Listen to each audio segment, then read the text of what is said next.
had so many questions on how do you get your flowers to stand up so straight. I'm gonna show you. It's with this. It's called the Floral Frog, and it is magic, but there are a couple little tricks, and I'm gonna show you exactly how to do it so that you can walk out to your garden, go cut 5 or 6 little tiny blooms, and you'll get to make the sweetest, most magical arrangements all on your own. Let's make it. So here are the tools that you're gonna want. You need a good pair of snips. You also need some floral putty, and I just take it out of the box and it goes into my floral drawer like this. And it comes in different colors. If you think you're gonna be seeing the floral putty, you can just get a color that's gonna match everything. I just go with this, this taupe color. It works just great. You're gonna need a floral frog, and these are sold separately. You can find plastic ones, and they work great as well. They're not as heavy, but they do still work really good. But just know that these come in all different sizes, which is great because you want one that is going to easily sit on the bottom of your container, bowl, vase, whatever you want to call it. And so these, like this smaller size, works better in these little creme brulee ramekins, but I like this bigger one when I put it in this. It's just a little bit bigger vase, and then you could even do it, I mean, you can use these in literally anything. You can put it in a tall vase too, just to keep your blooms sticking straight up. But here is the trick, okay? When you go to use these, they really need to have the floral putty on the bottom. Otherwise, what happens is once the blooms get in there, it gets too top heavy and they will tip over. So what I do is, before you ever put any water in there, you take a little bit of your floral putty off, stick it on the back of your floral frog. There, let's get that out, okay? On the back of our floral frog, and then it goes down into the base of your vase before any water gets in there. And I get it so that it is really stuck. Let it rest for a little bit while I gather everything. But this one I put on, and we have used it actually multiple times, and I would have to get a tool out to pry it out. It is on there so good. That's how you want it to feel. If you can easily push it out of there, then put a little bit more floral putty on, stick it down again. And sometimes what I'll do is I will use the back of this to like push down on it, or something that you can push down, because you can't use your fingers. That's gonna hurt your fingers. If yours isn't staying very good, more floral putty and really push down on it. Like, okay, this jar would work. Just shove it down on it.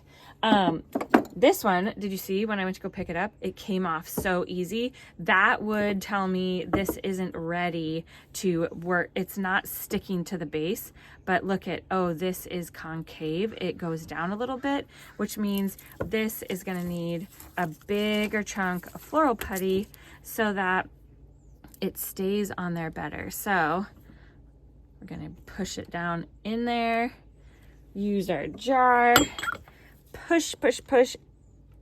It's worth taking some time to make sure this is super steady. There we go.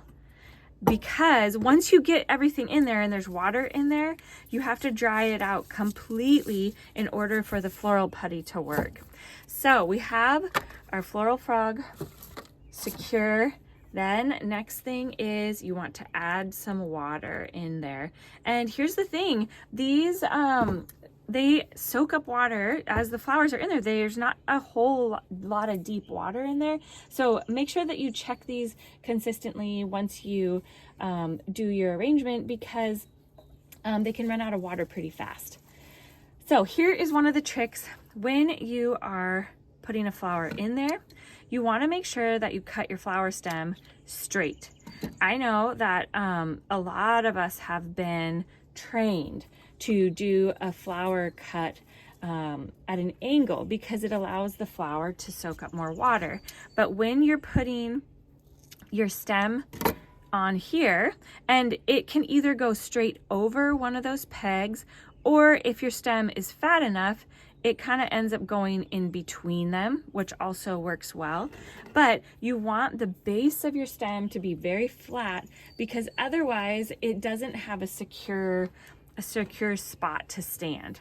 Now here's some little, this is the Magic Single Feverfew. And I like to keep the designs in here pretty simple, because it's part of the beauty of doing these floral frogs is that it's really simple designs. But what you'll find is some stems, when they're really, really small like this, they don't actually want to stand up. It's like they can't, they don't have anything to grab onto in there. So this one was still big enough, this little Magic Single Feverfew. So I'm gonna add another one so that it can have just this little puff of white over here. But I gotta get it so that it will stand. And when I do the designs, I always like to work in threes. Threes in the sense of height. So this has like three main heights that it's working on, but it also is going 3 different directions. It also has 3 different colors. Now, it doesn't always have to have all of those things be different, but I do like to ensure that all of the flowers aren't the same height. It doesn't look balanced if everything is the same height. And I also don't want all, on this design at least, I don't want all the flowers to be the exact same color. Sometimes you find a bloom like that has so much interest in how the stem is growing. And so let's see if we like putting it in here. But I just push it down over one of those little spikes and it will just pop right in there. And you can see that, you know, I wouldn't even necessarily need to add anything else. It looks so fun and beautiful with just a few simple things, which is one of the reasons why I love these floral frogs, because you can do such a simple design and it looks very elegant. But I think we want to add a couple more things. So I cut these little tiny cupcake zinnias earlier and popped them in that floral frog. Let's see what they look like in here. Fun. Okay, you can really work with like which direction they're going if you squeeze it down in between those spikes that come out of there. But those are the main tips. Okay, she's all done. We've added all the little bits and pieces, and I think that one of the keys with doing this style of an arrangement, which is called ikebana, is really that it's simple and it's a bit wild and whimsical. And just remember to keep your flowers at different heights, keep them going in some different directions, and then you want to cut those stems straight.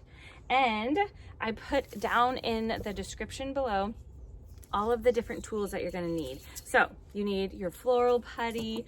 You need to, you know, measure the containers that you're going to use to make sure that you have the right size. I like to make sure that there is space around it, because that's part of why it's so cool in little ones like this. But you can get big floral frogs if you're wanting to do a large container. Of course, we always want our sharp snips. And now let's go see where we want to put this in the house.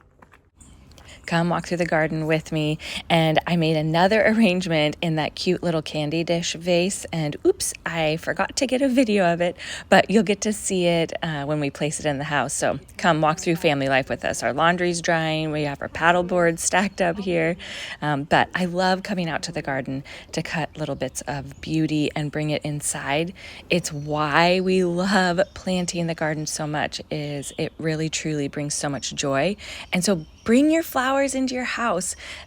You're going to be just surprised at how much joy they bring into every space. I decided it fit best in the bathroom. It can fill it, and now see how you can't even really see the back, but when you walk into the bathroom, you get this little splash of garden. Okay, have fun. Have fun making your own. Go walk through your garden. Don't be afraid to cut the flowers, bring them inside. They're gonna fill your house with so much joy. And we look forward to doing more flowers with you soon. Lots more garden tips to come as we enjoy this season together.